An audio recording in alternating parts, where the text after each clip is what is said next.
ആസന്നമായ തദ്ദേശ സ്വയംഭരണ സ്ഥാപനങ്ങളുടെ തിരഞ്ഞെടുപ്പിൽ വോട്ടെടുപ്പിന് പൂർണ്ണമായും ഇലക്ട്രോണിക് വോട്ടിംഗ് മെഷീൻസാണ് ഇപ്രാവശ്യം ഉപയോഗിക്കുന്നത്. ആദ്യമായിട്ട് മൾട്ടിപോസ്റ്റ് വോട്ടിംഗ് മെഷീൻസ് ഉപയോഗിക്കുന്ന കാരണം കൊണ്ട് തന്നെ ഇത് കൈകാര്യം ചെയ്യുന്ന ഉദ്യോഗസ്ഥർക്ക് നല്ല രീതിയിലുള്ളൊരു പരിശീലനം ആവശ്യമാണ്. അവർ കാൻഡിഡേറ്റ് സെറ്റിംഗ് ഉൾപ്പെടെയുള്ള കാര്യങ്ങൾ വളരെ കൃത്യമായിട്ട് നിർവഹിക്കേണ്ടതായിട്ടുണ്ട്. റിട്ടേണിംഗ് ഓഫീസേഴ്സിനും പ്രിസൈഡിംഗ് ഓഫീസേഴ്സിനും കൗണ്ടിംഗ് ഓഫീസേഴ്സിനും വേണ്ടി നല്ല രീതിയിലൊരു ട്രെയിനിങ് പ്രോഗ്രാം എന്നുള്ള നിലയ്ക്കാണ് ഇതിനെ തുടർന്നുള്ള ഡെമോൺസ്ട്രേഷൻ ഇവിടെ സജ്ജമാക്കിയിട്ടുള്ളത്. തിരഞ്ഞെടുപ്പിൻ്റെ വിജയകരമായ പൂർത്തീകരണത്തിന് വേണ്ടി എല്ലാവരുടെയും സഹകരണം അഭ്യർത്ഥിക്കുകയാണ്.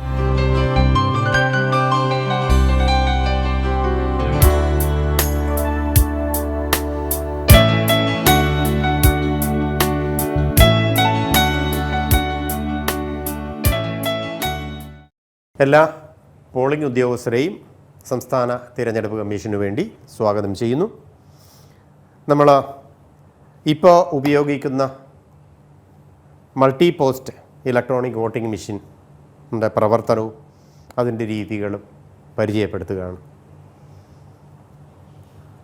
ആദ്യമായിട്ട് നമുക്ക് ലഭിക്കുന്നത് ഒരു ഇലക്ട്രോണിക് വോട്ടിംഗ് മെഷീൻ എന്ന് പറയുമ്പോൾ ഒരു ചെറിയ കാരിയിങ് കേസിനുള്ളിൽ കൺട്രോൾ യൂണിറ്റും വലിയ കാരിയിങ് കേസിലെ ബാലറ്റ് യൂണിറ്റുകൾ, അങ്ങനെ 3 ബാലറ്റ് യൂണിറ്റുകളും ഒരു കൺട്രോൾ യൂണിറ്റും ചേർന്ന ഒരു സെറ്റായിരിക്കും നമുക്ക് കിട്ടുക സാധാരണഗതിയിൽ. ഇനി ഏതെങ്കിലും ഒരു തലത്തിൽ, ഗ്രാമപഞ്ചായത്തിലോ ബ്ലോക്ക് പഞ്ചായത്തിലോ ജില്ലാ പഞ്ചായത്തിലോ ഏതെങ്കിലും ഒരു തലത്തിൽ 15-ലധികം സ്ഥാനാർത്ഥികൾ മത്സരിക്കുന്ന സാഹചര്യം ഉണ്ടായാൽ ഈ എണ്ണം, ഈ ബാലറ്റ് യൂണിറ്റിൻ്റെ എണ്ണം വർദ്ധിക്കാം. അത് 4 വരാം. 4-ൽ കൂടുതൽ ബാലറ്റ് യൂണിറ്റ് വേണ്ടി വരികയാണെങ്കിൽ നമുക്ക് കൺട്രോൾ യൂണിറ്റ് വീണ്ടും ഒരു കൺട്രോൾ യൂണിറ്റും കൂടി ഉണ്ടാവും. അത് സ്ഥാനാർത്ഥികളുടെ എണ്ണത്തെ ആശ്രയിച്ചിരിക്കും. സാധാരണഗതിയിൽ നമുക്ക് ഒരു കൺട്രോൾ യൂണിറ്റും ഒപ്പം 3 ബാലറ്റ് യൂണിറ്റും ചേരുന്ന ഒരു സെറ്റാണ് ലഭിക്കുക. അത് നമുക്ക് കിട്ടുമ്പോൾ അതിൻ്റെ ഏറ്റവും മുകളിലായിട്ട് അതിൻ്റെ ഹാൻഡിലിൽ തന്നെ അതിൻ്റെ അഡ്രസ് ടാഗ് ഉണ്ടാവും. ഇത് ലഭിച്ചാൽ ഉടനെ നമ്മൾ പരിശോധിക്കേണ്ടത് ഈ അഡ്രസ് ടാഗിൽ എഴുതിയിരിക്കുന്ന പോളിംഗ് സ്റ്റേഷൻ നമുക്ക് നിശ്ചയിച്ചിട്ടുള്ള പോളിംഗ് സ്റ്റേഷൻ തന്നെയാണോ എന്ന് നമ്മൾ പരിശോധിക്കണം. അതായത് കൺട്രോൾ യൂണിറ്റിൻ്റെയും ബാലറ്റ് യൂണിറ്റിൻ്റെയും കാരിയിങ് കേസുകളിലെ അഡ്രസ് ടാഗുകൾ നമുക്ക് നിശ്ചയിച്ചിട്ടുള്ള പോളിംഗ് സ്റ്റേഷനിൽ പോളിംഗ് സ്റ്റേഷനിലേക്ക് തയ്യാറാക്കിയിട്ടുള്ളതാണോ എന്നാണ് നമ്മൾ ആദ്യം പരിശോധിക്കേണ്ടത്. അത് പരിശോധിച്ച് കഴിഞ്ഞാൽ നമ്മൾ പോളിംഗ് സ്റ്റേഷനിൽ ചെല്ലുന്നു. പോളിംഗ് സ്റ്റേഷനിൽ നമ്മൾ ആദ്യം ആരംഭിക്കുന്ന പ്രോസസ്സ് എന്ന് പറയുന്നത് മോക്ക് പോളാണ്. അതിന് നമ്മൾ ആദ്യം ഈ മെഷീൻ സജ്ജമാക്കണം. ഈ അഡ്രസ് ടാഗിനെ നമ്മൾ ഇതിൽ നിന്ന് ഇളക്കിയെടുത്ത്, ഇത് സീൽ ചെയ്തിട്ടുണ്ടാവില്ല, ഇതിനെ ഇളക്കിയെടുത്ത് നമുക്ക് വീണ്ടും ഇത് ഉപയോഗിക്കേണ്ടി വരും. കൺട്രോൾ യൂണിറ്റിൻ്റെ ബോക്സ് തുറക്കുന്നു. വളരെ ശ്രദ്ധയോടുകൂടി ഇത് കൈകാര്യം ചെയ്യണം. ഇങ്ങനെ നമുക്ക് കിട്ടുന്ന കൺട്രോൾ യൂണിറ്റിൻ്റെ മുകൾ ഭാഗം, അത് കാൻഡിഡേറ്റ് സെറ്റ് സെക്ഷൻ സീൽ ചെയ്ത് അഡ്രസ് ടാഗ് അതിൻ്റെ പിന്നിൽ ഉറപ്പിച്ചിരിക്കും. ഈ സീലുകൾ നമ്മൾ ഒരു കാരണവശാലും ടാമ്പർ ചെയ്യരുത്. അത് നമ്മൾ ഇളക്കുകയോ ആ സീൽ ടാമ്പർ ചെയ്യുകയോ ചെയ്യരുത്. അങ്ങനെയൊരു മെഷീൻ നമുക്ക് പോളിംഗ് സ്റ്റേഷനിൽ ഉപയോഗിക്കാൻ കഴിയില്ല. ഇതിൻ്റെ ഈ താഴത്തെ ഭാഗം നമുക്ക് തുറക്കാവുന്നതാണ്. അത് തുറക്കുന്നതിനായിട്ട് ഇതിൻ്റെ ഈ ലാച്ചിനെ താഴേക്ക് പ്രസ് ചെയ്ത് മുകളിലേക്ക് പിടിച്ചാൽ നമുക്കിത് തുറന്ന് കിട്ടും. ഇതാണ് ഇതിൻ്റെ ഉൾഭാഗം. ഇതിൻ്റെ ഉൾഭാഗത്തിൽ ഇവിടെ നമ്മൾ തുറക്കുമ്പോൾ ഇവിടെ ഒരു ക്ലോസ് ബട്ടണും എന്നിട്ട് അതിൻ്റെ ഇപ്പുറത്ത് വേറൊരു ക്ലോസ്ഡ് കമ്പാർട്ട്മെൻറ്റും ഉണ്ടാവും. ഈ ക്ലോസ്ഡ് കമ്പാർട്ട്മെൻറ്റിൽ ഈ 2 ദ്വാരത്തിലും കൂടെ വിരൽ അകത്തേക്ക് കടത്തി അതിനകത്തുള്ള ലാച്ചിനെ ഉള്ളിലേക്ക് ഞെക്കി നമുക്ക് ഇത് തുറക്കാവുന്നതാണ്. ഇങ്ങനെ ഇത് തുറക്കുമ്പോൾ ഇതിൻ്റെ മധ്യഭാഗത്തുള്ള കമ്പാർട്ട്മെൻറ്റിൽ മുകളിൽ റിസൾട്ട് 1 എന്നും താഴെ റിസൾട്ട് 2 എന്നും എഴുതിയ 2 റിസൾട്ട് ബട്ടണുകളും അതിൻ്റെ വലതുവശത്തായിട്ട് ക്ലിയർ എന്നൊരു ബട്ടൺ, ഇതിൻ്റെ താഴ്ഭാഗത്തായിട്ട് ഇടതുവശത്ത് ടോട്ടൽ ബട്ടണും വലതുവശത്ത് ബാലറ്റ് ബട്ടണും ഉണ്ടാവും. ഇതിൻ്റെ പിൻഭാഗത്താണ്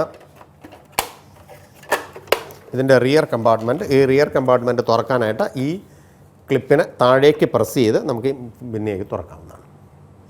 ഇതിൻ്റെ ഉള്ളിലായിട്ട് ബാലറ്റ് യൂണിറ്റ് കണക്ട് ചെയ്യുന്നതിനുള്ള സോക്കറ്റും മധ്യഭാഗത്തായിട്ട് ഓൺ ഓഫ് സ്വിച്ചും ഉണ്ടാവും. എന്നിട്ട് ഇത് നമ്മൾ ഇനി അടുത്ത് ഇൻ്റർ കണക്ട് ചെയ്യുന്ന വിധം പരിചയപ്പെടുത്താം. ഇൻ്റർ കണക്ട് ചെയ്യുന്നതിന് ഇതേപോലെ തന്നെ ഈ അഡ്രസ് ടാഗുകൾ അഴിച്ച് കാരിയിങ് കേസിൽ നിന്ന് ബാലറ്റ് യൂണിറ്റ് പുറത്തെടുക്കുക.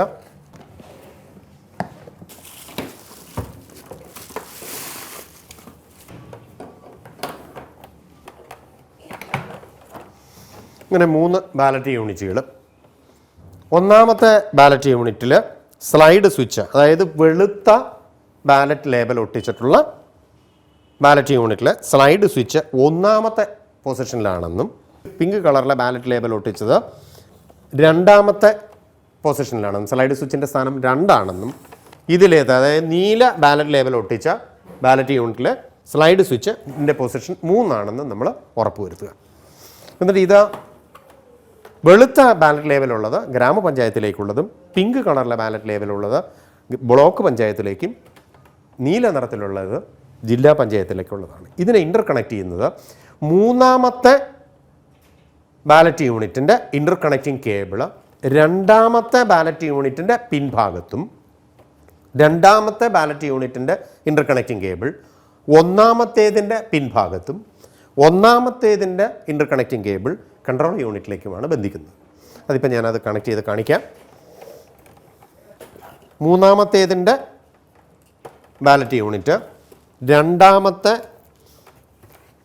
ബാലറ്റ് യൂണിറ്റിൻ്റെ പിൻഭാഗത്തുള്ള ഈ കവർ, ഈ റിയർ കമ്പാർട്ട്മെൻറ്റ് തുറന്നാൽ ഇതിൻ്റെ ഈ ഭാഗത്തായിട്ട്